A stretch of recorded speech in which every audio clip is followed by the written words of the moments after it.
So are you caught up on Winning Time? No, I will fully admit I haven't watched either episode. You're killing me. You're I'm killing me. You sorry. are killing We me. we took the kids away for a trip, and I was busy all last week, and yeah, I'm sorry. It's okay. It's okay. It's really good.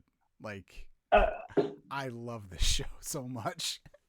yeah, like the first season was great, so like I'm excited to watch it, but I'm also one of those that like I hate just the new way we consume TV shows. I hate waiting to get to like the next episode, Oh, so I see, tend to see, let things build. I'm like, just give me the little taste, and then I'm fiending for the whole week. Yeah, That's how I am. it, it Like it's the worst. Good. no, I was just gonna say like it's the first two episodes have been so good that I started watching the 30 for 30 series about the Lakers and Celtics rivalry Sure, because I'm sure. I like watched. I need more of this. Yeah, I watched. I think it's the second episode of that. I watched it on a plane ride home from Vegas, and I was like, man, this is like really good. Yeah. Uh, so and I meant to go back and rewatch it, and I wanted to watch the Lakers Showtime era documentary that's on Hulu. Yes. That I think that's apparently. like the whole franchise. It's not just Showtime era. I think that's the whole franchise. Oh, okay, But yeah, yeah. I I remember hearing about that, but I don't have Hulu, so I don't. Um, I all I know is that the next thing I need is a Winning Time for the '90s, late '90s, early 2000s Yankees. That's what I need. I mean, I it's the only winning time that franchise is getting right about now. So, No kidding. Anyways, this isn't Chris and Matt's sports television show podcast. It's Chris and Matt's wrestling podcast 2.0. I am Chris. That is Matt. We are here at musicandmoonsalts.com ready to talk some wrestling after a couple weeks off. Had a yeah, little vacation, had a 3-year-old birthday party, and I don't know if you noticed, but I kind of reconfigured my background here a little bit because I finally, if you look there, I woo! finally finished my DeLorean. So I needed a spot to put it, and It's the best vehicle in that room. I'll put it like that. well, I mean, even better than Dom's Charger over here. I stand corrected. Didn't know that was back there. Yeah. That one's right there. That was the first one that I got, and then I got the Ecto one, and then now I got the Back to the Future car. So, Yeah, I only saw the Ghostbusters car, and I was like, well, the DeLorean beats that. So, I beg to differ, but that's okay. So yeah, we're not gonna try and cram the last 2 weeks of wrestling into one episode. That would be just silly. We're just kind of maybe some big picture stuff. I do want to start out though. Even though we're not going to talk about the event itself, you had an opportunity, Matt, to go do the media shindig for SummerSlam a couple weeks back. So kind of tell us about that experience. yeah. So as I'm sure some of you know, some of you don't. My day job is I'm a journalist for MLive.com, MLive Media Group. We're the largest online newspaper in Michigan. And with the SummerSlam here, I was kind of tasked with following what was going on. And the week of, they asked me to go get some content. So I had the chance to go down to downtown Detroit, go to one of the hotels down there. They had a media day basically, and there were 7 or 8 different wrestlers there, and we all kind of went into a room and had our chance to talk with some of the talent, and for me, try to find a way to localize or get a story that not just wrestling fans but readers of our website might find interesting about some of the characters that were going to be on SummerSlam. Nice. So who all did you get a chance to talk to? So I had a couple minutes with Ricochet. Uh, I stood in line to speak with Finn Balor for about 45 minutes, and they kept taking him away to go do like ESPN, and then he had to go do Busted Open, and then like the line just kept getting stalled. Yeah. So it was like, I'm not gonna keep waiting here. I moved on, but I got to talk to Ricochet for about 4 or 5 minutes. With his match with Jake Paul, that was kind of what I focused on, right? Yeah. Or I'm excuse me, Logan Paul. Yeah. The match with Logan Paul was just like, hey, you're going to have a bunch of extra eyeballs on you because this guy is an international, influencer. He's a kind of a big deal outside of this world. What's going through your head. He was gracious and I talked a little bit about he has some connections to the area. One of his best friends is from the Detroit area, so he's actually spent a lot of time here. So when he comes back, he gets to see people he considers family, and he said he spends some time here. He loves the city. That was kind of a theme that I got from everyone that when they got asked the question, about Michigan, everyone had great things to say about it. And obviously some of that is just PR talk, but Right. some of the answers were a little specific, where it's like you're not just talking about like, oh, I love the city. You're talking about like neighborhoods and things that you don't know about if you're not from the area. So Right. and then from there, I got to speak with the Intercontinental Champion Gunther. The first thing that stood out to me about him, he was super polite and he smelled amazing. He had some really nice cologne. I was like, man, like I almost wanted to be like, hey man, what is that you're wearing? What are you wearing? That's yeah. But I didn't want to get too friendly or too personal. I'm there to do a job. Right. Man, he's a big dude. I mean, he's big, and I kept watching him, and I'm like, man, that's a like he's a tank. Mm-hmm. I wonder what he looked like before he lost all that weight.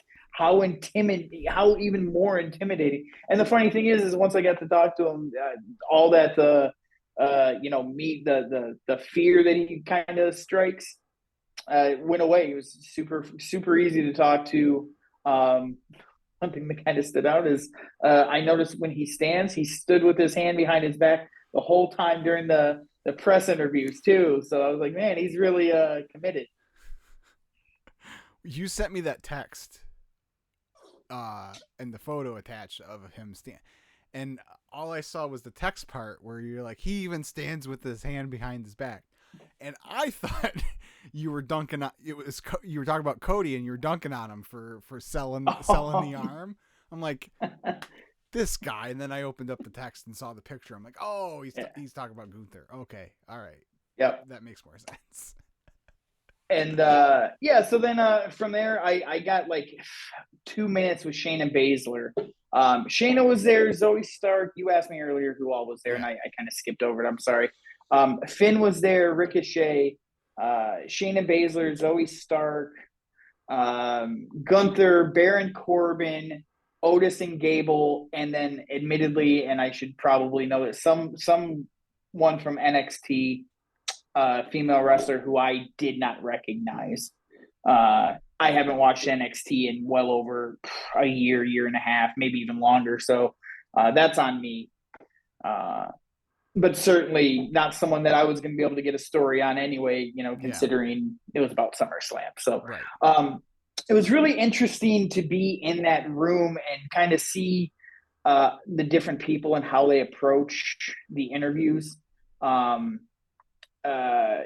like SRS, from Fightful, who I actually ran into at the elevator when I was waiting in the lobby. I'm like, hey, you're Sean, right? Can I follow you to where this thing is? Because I have no idea where I'm going.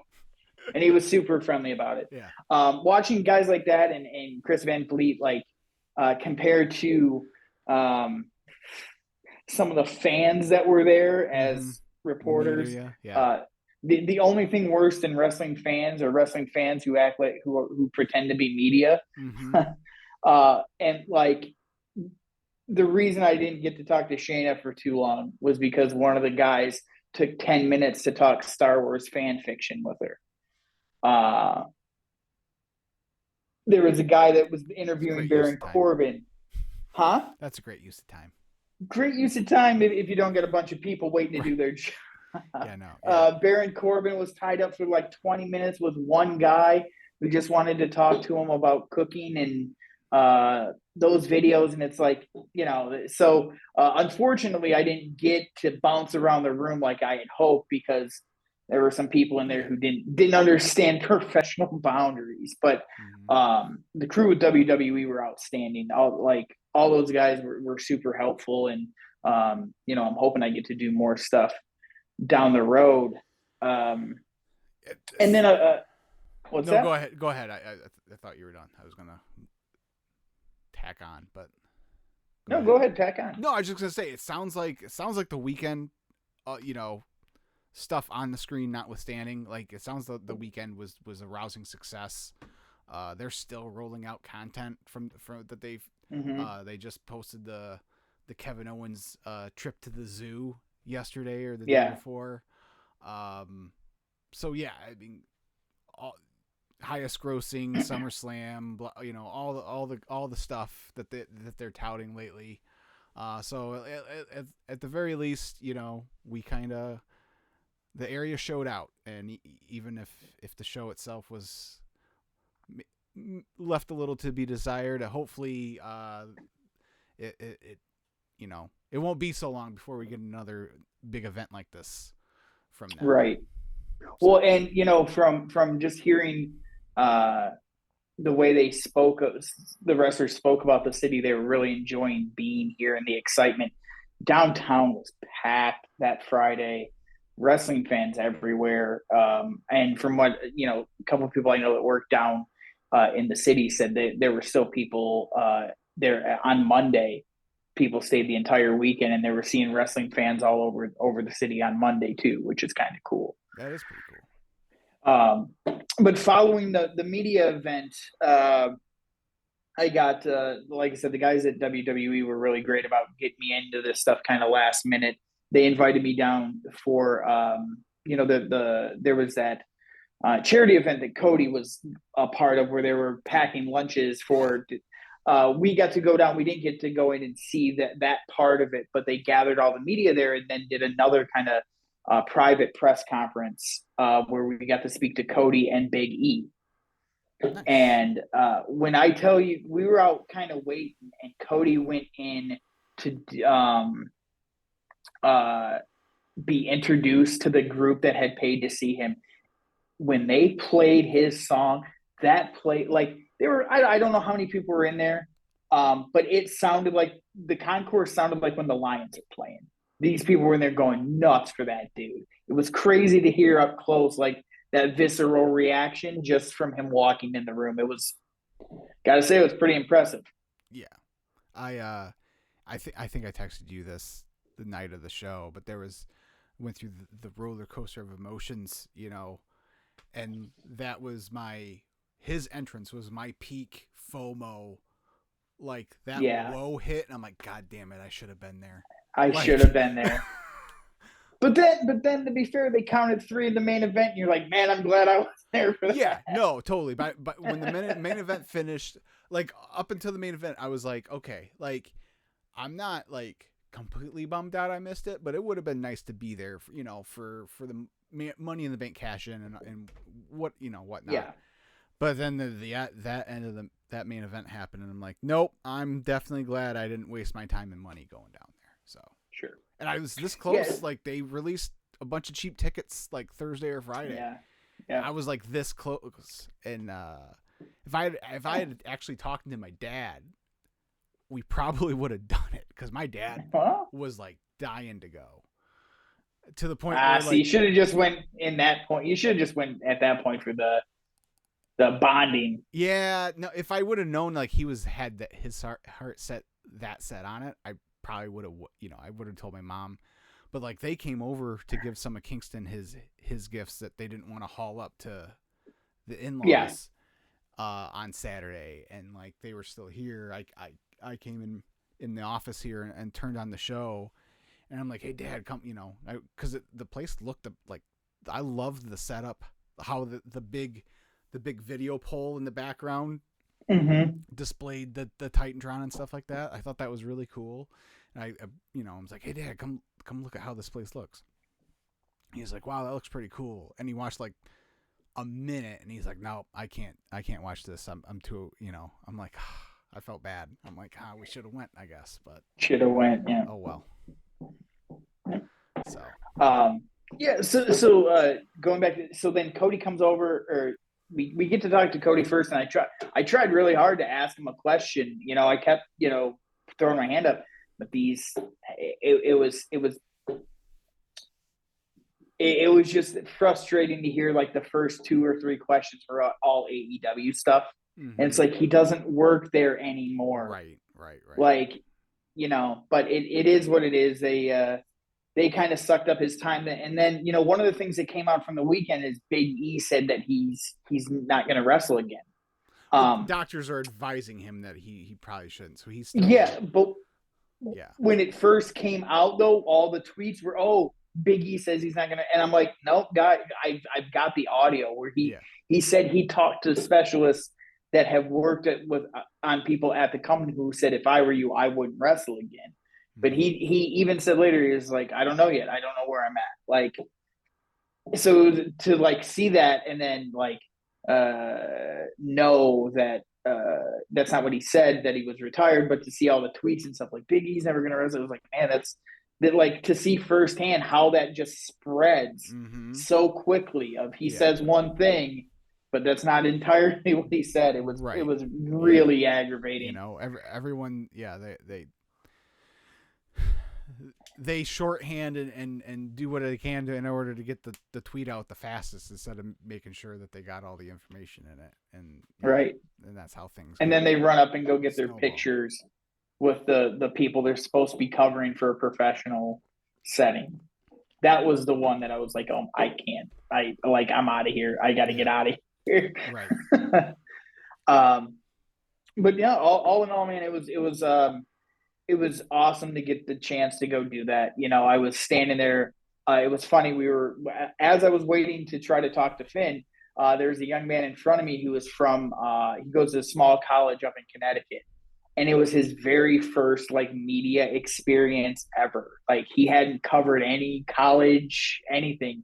His radio station decided they were going to send him down because they want to start covering WWE more. And it was his very first experience. And I was just like, man, that's like, he was like, he said, he was insanely nervous and didn't know how to approach the things, because it's your first time, and then there's people you're fans of, or right there. And it kind of gave me a sense, like later in the day I started thinking like, man, my job today was to go interview WWE superstars. And as jaded as I get about wrestling and my own work sometimes, like, you tell 15-year-old Matt that's what he's gonna do one day, like for his job. It was kind of like, and get paid for it and like make a living off of it and stuff. It's kind of like, man, you need to quit being a little,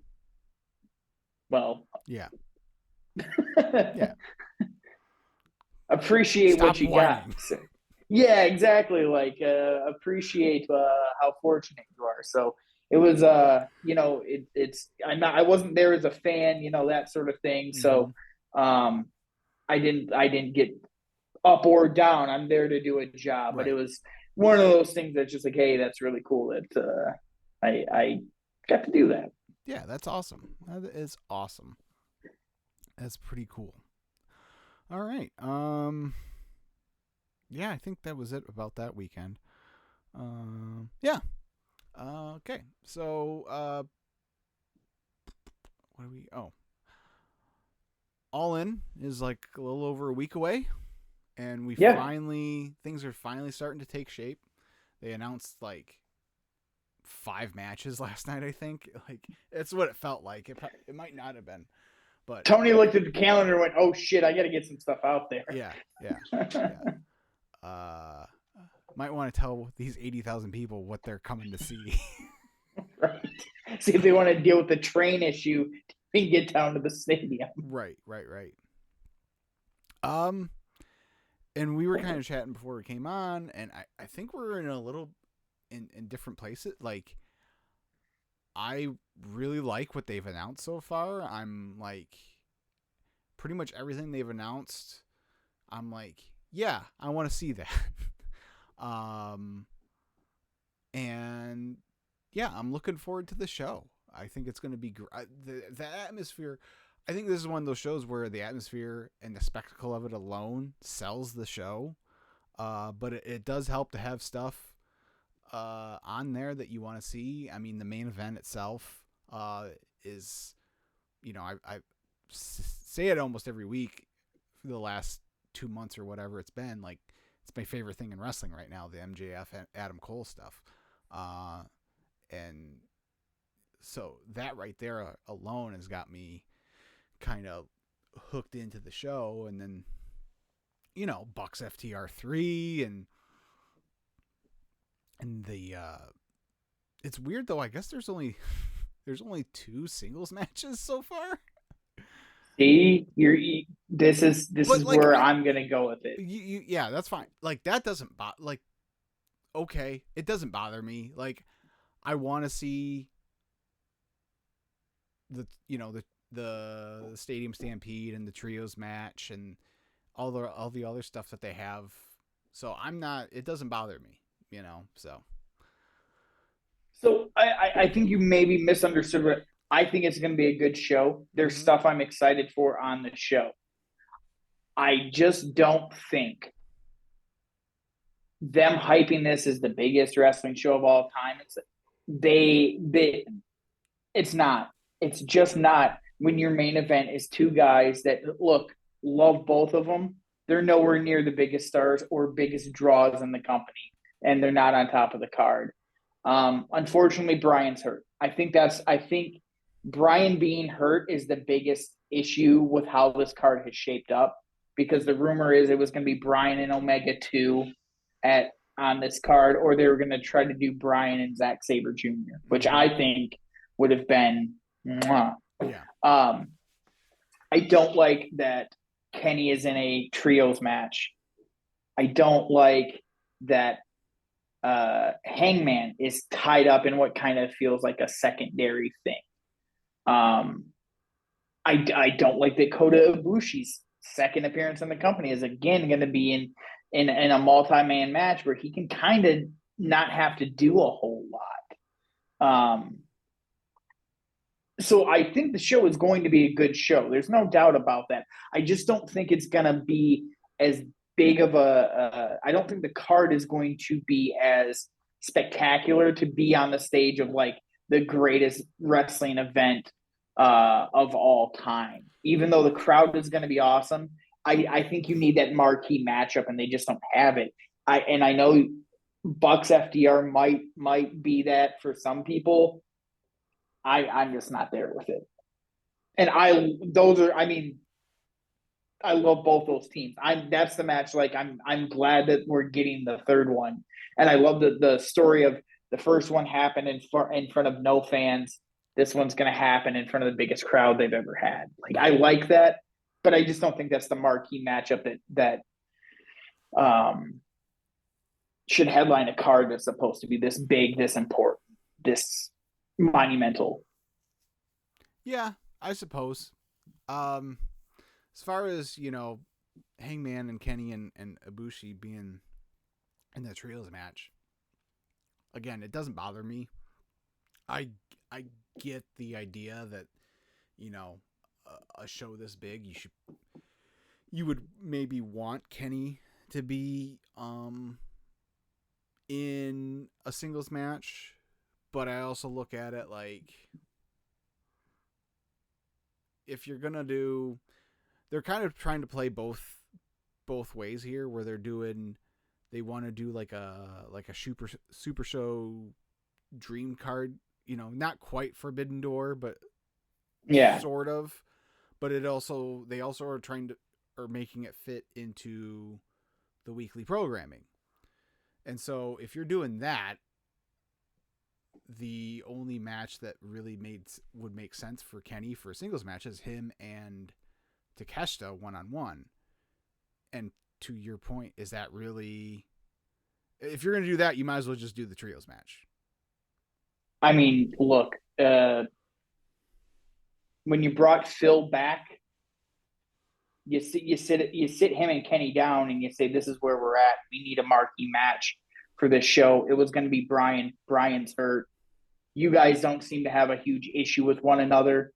This is for you both talk about how much you want to make the benefit the company. You sit those two down and you say, "You want to benefit the company? You want to improve the locker room around here? You two put your bullshit aside and you give us the biggest match we can put out there for that card." That would require the company having an actual leader, Matt. Okay, and maybe that's the crux of the issue here. But that's like you as much as we bag on him, and this is kind of to the point I think you're making. You think if that happens in WWE, they don't come in and Vince doesn't sit them down right away and say, "You're going to do business my way for the rest of time, or you'll never work in this company again." Like, I don't know if we'll get into it because I don't know how much you want to get into it, but I had a major hashtag Vince was right moment this week. And at this stage in the game, it makes you feel a little dirty, but like, sometimes it's like even the worst people have good ideas or make smart business moves, So, yeah. but that's a whole separate issue. But yeah, no, like I guess I'm just saying I understand if people maybe wanted more from this, but and especially considering like they got another pay-per-view the week after that they have absolutely nothing for. Well, that's why I think like MJF and Cole should have been saved for that show. But yeah, I don't know. I guess we'll see what all kind of rolls. I imagine there'll be some things that roll out from this show right into that show, but yeah, I don't know. That's gonna be interesting. That's gonna be an interesting how they pull that off. Especially because you're asking people to spend $200 or $100 within 8 days or 7 days or whatever it is. Like that's a lot. Yeah. And like as it stands right now, unless they set up something mind blowing coming out of All In, like I'm only planning on watching All In at this point. Like I'm not really thinking about All Out at all right now. But we'll see. We'll see what they come up with. I feel like I'm probably gonna watch them both. I've skipped out on 2 shows this year, and both times I've regretted it. That's fair. It's not like I got anything better to do on a Sunday at that point. Am I seeing it right? Is this show really starting at 1? Yes, because it's got to be like 6 or 7 o'clock in England. Okay, he starts them at 8 o'clock here, so start it at 8 o'clock over there. Oh, you want the 2 o'clock show? 2 or 3, yeah. I gotta work, man. I was just gonna say you gotta work, don't you? I gotta work. This is where Stoney's supposed to tell you to quit being a little baby and grow up. I am grown up. That's the problem. I got grown up responsibilities. And my wrestling habit is being impacted by them. Yeah. Yeah, I mean, I don't know. We'll see. What do you? So is it Bucks FTR? Is that what you're looking forward to most as it stands right now? Oh yeah, absolutely. I think Ospreay and Jericho. I saw a lot of people are upset about this. I think the fact that New Japan is even letting him be on the show when they're not doing like a Forbidden Door thing, is like he has to win, right? And he's got to beat somebody important. Jericho is clearly on the way down in his career. Not to say he's finished or anything, but he's no longer like plausible to hang with Ospreay. But he's also like the company is owes him in a sense for being the biggest name that came over. He gave them legitimacy by coming in. they owe it to him to get him on that card and in a featured spot. And I think the crowd's going to be amped to see one of their own on this stage. Jericho's a legend. Some people think he's the GOAT. They're going to be hyped for it. They're going to sing Judas all the way down. I'm looking forward to that actually. Um, if it happens, it hasn't been announced yet, but Joe and Punk. I think it's gonna happen. They just gotta just the idea that like their trilogy of matches help make Ring of Honor a known commodity among wrestling fans. And again, to then do that match, albeit 18 years later, in front of 80,000 people, it's kind of freaking cool too. Yeah, for sure. Plus, my guy's in it. It's gonna be happy to see him go out there and do his thing. Right. Maybe he'll pick up a mic and make fun of somebody again.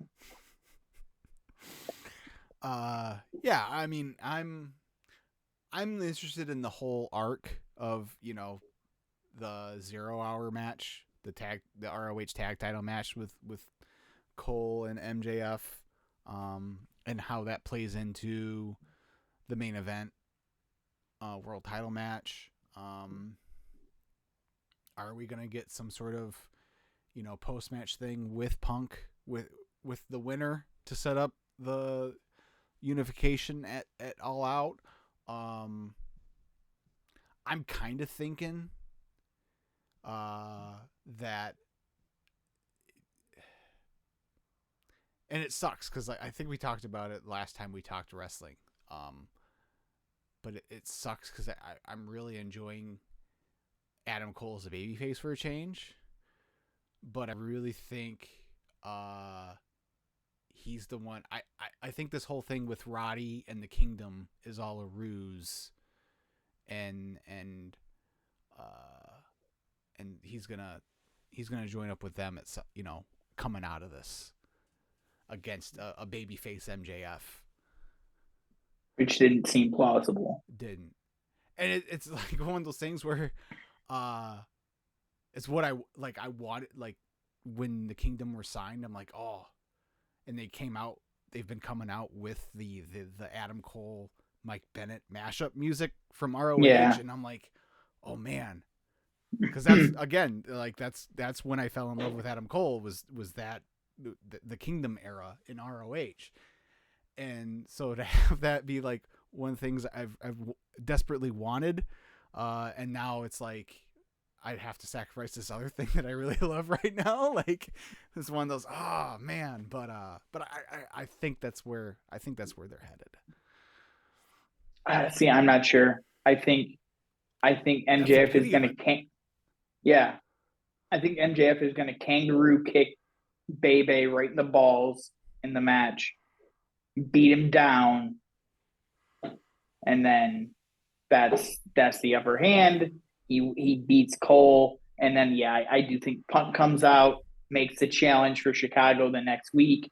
Punk MJF unification title match, blah blah blah. Mm-hmm. Punk wins, and then we're off to the races with Punk and MJF before the great contract war of 2024 or whatever he's calling that thing, the bidding war of 2024. Well, that's assuming that Punk doesn't get hurt immediately after winning the world title again. He might eat some muffins and freak out on everyone. Who knows? Maybe one of the fans in the audience in the reporter's room won't ask to take a picture with him, and he'll take that as an insult and throw a chair at somebody. Who knows? I thought you were going to say someone in the media room was going to have a Hangman sign. Sure. Can we talk about one of the rumors that's going around for this show, or do you want to avoid the rumor? No, go ahead. What I couldn't even begin to tell you which one you're talking about. I don't know if you saw the story today. Edge has confirmed that tomorrow night's match is his last. So that was going to be a separate topic here. There we go. We'll just transition right into that. Edge has said that he's his last contracted match with the company is this Friday night Toronto is hometown. Well, Yeah, basically, pretty much. Yeah, basically his hometown. They're making a big deal about it. They're locally, but for whatever reason, there's these rumors that have bubbled up that he could be an All In at All In. So the All In part of it is new just because of the timing and him confirming his status. But let's be what he said was his last contracted match. That doesn't mean his contract is up. Right. But if you think, the first time he got physical was at SummerSlam in August in 2019. So if you do some math, it's probably right around this time, right around the time of All In. But the thing about him coming over after his contract has been something that a lot of fans have speculated on for, God, almost a year now. Mm-hmm. I've heard people talk about it. I don't know. I just don't know. My gut reaction is I don't see him ever doing anything outside of WWE. I think he's too loyal to Vince and the company unless he has become one of those like, Vince is problematic. This company is gross. I don't want to be here. But I don't know. Weren't we saying the exact same thing about Chris Jericho, though? Like 5 years ago? Yeah. I mean, that's a fair point. I think Edge has been used in a much more prominent way than Jericho was when Jericho was having all these problems. And also he got hurt a couple times, which really derailed his own, like, they can't help if you're breaking down, dude. I mean, the only reason, let's be real, the only reason why this rumor exists is because his tag team partner is under contract with AEW. Well, and he'll never get to work in WWE. The only reason he's there is because WWE said we'll never clear you. Well, no, actually, I don't know if you listened to when he was on Jericho's podcast right after he showed up in AEW. They just didn't return his phone calls. He was in the Rumble. I thought he was. No, he was in the Rumble. Like, he was in the Rumble. You're right. Never mind. I take that back. I apologize. Yeah, no, Bruce just didn't return his phone call. Sounds about right. Yeah. Conan sends his regards. Yeah. So yeah, that's it. It's can we get Edge and Christian versus FTR? Can we get Edge and Christian versus, the Bowens has been talking about it on Twitter a lot all of a sudden, wanting to have that match with the Acclaimed. The problem is you're not going to get Edge and Christian versus those teams. You're going to get Adam Copeland and Christian Cage versus Sexton Hardcastle. I swear to God, that should be like, I would lose my mind. If he shows up in AEW as Sexton Hardcastle, sign me up.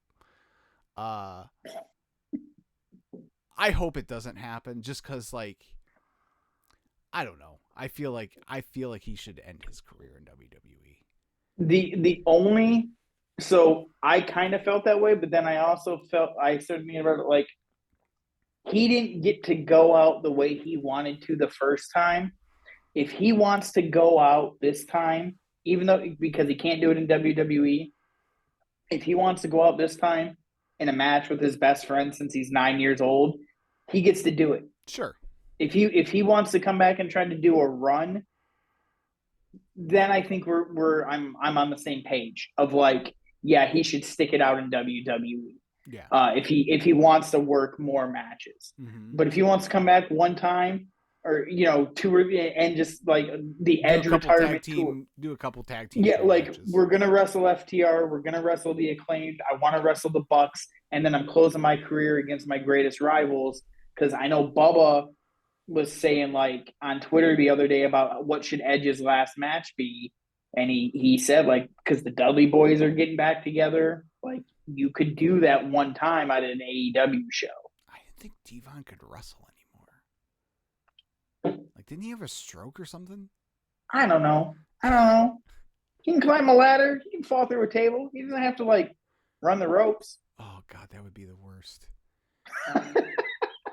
No, I'm just thinking So about. bad. I'm That's just not thinking what I'm about. calling. I'm just thinking about a TLC match with those three teams in the year of 2023. So Just bad. don't. Just don't. Yeah, right.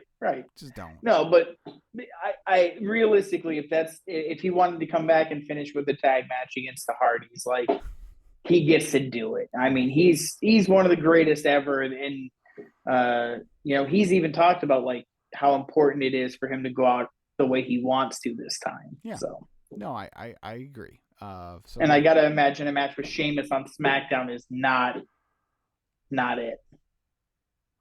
maybe, but I mean, again, you kind of think if this was his last match, not only his last match period, but his last match in WWE, like, I mean, it makes. I get it because I know the story about like what a pivotal role Sheamus plays and him being even coming back. So from that point, it makes sense. But yeah, you'd think he might pick something else, but I don't know. The other thing too is like, Christian's like this dirtbag heel right now, and if he shows up, like he's got no problem falling back in that character, I'm sure, but I don't know. I don't know. I say all that to say, if it happens, I'm sure I'll mark out like an idiot, but Of course you will. I don't know.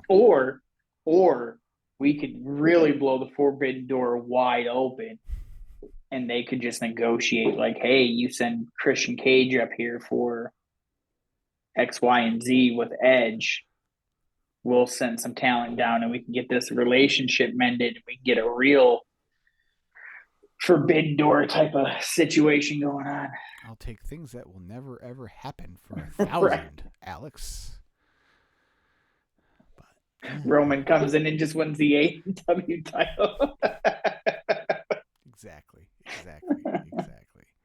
No, it's Jey Uso. Jey Uso shows up. That's what happens, because he's. Well, I mean, he's an alumni for WWE now. Yeah. Quit. Yeah.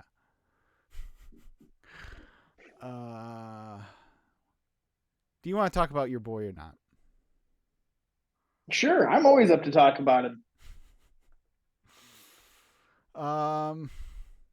So yeah, my Vince is right moment. The thing the last 20 years where Vince didn't put as much emphasis on the stars and made the company the star. Yeah, it's creatively it sucks at times and it's not always the most fun for fans, but as far as business goes, smartest thing he's done in all one of the smartest things he's ever done. Yeah, you're not dealing with bull. He wouldn't deal with bull crap like this anyway. But specifically like that, like it's just like I just can't even fathom. Yeah.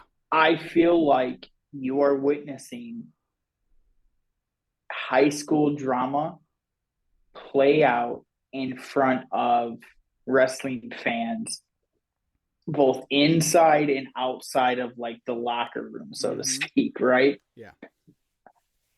I think he is one of those people that he's not easy to set off. And for whatever reason, he always falls for the trap. I think it's pretty clear there are people in that company that don't want him there. And they just keep finding ways to poke the bear a little bit until he snaps, right? And they don't want him there because the boss is fawning over this guy like it's his high school crush, and he'll do whatever he can to impress that person. And he, like, Punk just can't seem to let that stuff go. What was the point of all, like, when you texted me about it and I first watched it, I'm like, oh, they're starting to set up like where this is going to go with the Elite and him. And then it comes out that no, like he just thought he was going to be funny and completely whiffed. I mean, it was a bad promo to begin with, but then when you find out it wasn't even it was just him picking up the mic and wanting to talk some trash, like, man, that was, oof, that's real bad, especially considering you just came back. And the reason you were gone is because of stupid shit like this. Like, It's especially because it feels like, now granted, like his issues with Hangman is what started the whole thing, so it's not like it's out of the blue, but it's also clear that he's focusing on him because he's the only one he can talk shit about.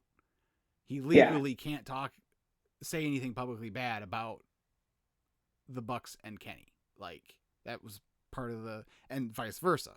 Like they can't publicly trash one right. another. But Hangman wasn't part of that. So it kind of feels like that, where he's kind of, and if his side is, well, he was kind of, he was working or whatever, trying to work into something. It's like, it ain't a work if you're the only one that's like in on it. If you're the only one, Yeah. like it's just you being a dick at that point. Especially because like it's not like it's been pretty quiet. Like no one, like there's been nothing. Like it's clear they don't want anything to do with him. And like Yeah. you can say all you want about, oh well, they need to get in a room. They don't they don't have to accept his apology. Like they don't have to they're not under any obligation to come to some sort of agreement. Like I don't know. See, this is where I kind of disagree because it's, especially since they've just signed these big contracts too, the Bucks, that is, and Kenny, well, the elite Yeah. in general. Yeah. Um, Again, there is so much money to be made off of this. This is where the leader needs to come in and be like, no, like this is not, you're not gonna do things that I don't approve, and we're going to work something out where we all make money off of this. Otherwise, what's the point of even being here? Like the whole point of the business is to make money, right? It's not about ratings. It's not about 5 stars. It's not about putting smiles on faces as much as these guys like to say that stuff. It's about making money. And you can't tell me if you get that group with Punk and his friends on TV against each other, it won't do gangbuster business. They all need to figure this out. Like it's stupid how childish it is. And that's why I say it's like high school drama. Like put your BS aside, go make a ton of money, and then just move on. And we just talked about a guy who had to do that exact same thing in front of the world. And 20 years later now, everyone gets along. They're all moved past it, and they made a ton of money off of their off-screen drama that people found out about. Right. It's ridiculous that they can't figure this out. And he's Punk has to be. He talks about wanting to be a leader and all that stuff. Like leadership is not doing stupid stuff like that. Mm-hmm. Yeah. And then even the stuff, the whole. I don't want to get into it too much of it because this part is where it's a little more rumor innuendo. But the stuff about who he is and isn't allowing on quote unquote his show, in his arena for the shows on Saturday, it's just and it's all because I don't think TK's a big fan of conflict, and like I can relate. I'm the same way, but I'm also not in charge Whoa, of whoa, whoa! I saw the stuff with MJF and Adam Cole last night. Oh, He was right up, yes, ruling with an iron fist. right, yeah, exactly. But no, like I can relate. But I'm also not in charge of a multi-million-dollar company either. And yeah, it's just I don't know. It's all silly. And that's part of the high school stuff I talk about too, because well, first it came out he's saying who can and can't be at the arena, and he had Hangman told that he couldn't be there, and Chris Daniels couldn't be there. And then it comes out, no, that's not what happened at all. Uh, they decided to move the promo away from the arena Yeah. anyway, but someone couldn't wait to get it out to the bloggers that, oh hey, Punk is having people banned from the arena. The stuff with Jack Perry, where oh they got into a heated confrontation, and then it's people were like, no, they got into a disagreement, and Punk was right because this idiot wanted to use real glass, Mm-hmm. and it's like, but that's not what first came out. First, it was Punk was yelling at Jungle Boy because he wanted to do something, and Punk didn't approve. Like, Right. No, again, to our earlier conversation about how things get spun. That's what came out initially is exactly what you described. It's then people took that and condensed it and made their own assumptions from it from there, and then it got out of hand. The Daniel stuff, he he's the head of talent relations. Like, it's not equivalent. And he didn't freaking bite anybody in the whole thing. right. Like there is that's what drives me nuts is like these things are not equal here. Like Ace Steel is a producer or coach or whatever the hell you want to, whatever they call it there, that is only there because of you. Brutus Beefcake 2.0. Exactly. Christopher Daniels, yes, he's friends with the Young Bucks, but that's not why he's in the position he's in. It's just, it's just, well, maybe, but also maybe not. I don't know. Sure. So, yeah. So that's, I mean, that was kind of it. It's just kind of, I saw it and heard, immediately after I got home from the party and stuff Saturday night. I caught like the last 10 minutes of that trios match. And then I was on Twitter after the show and I was seeing this. I'm like, are you kidding me right now? Are we doing this again? What are you doing, bud? You're like, yeah.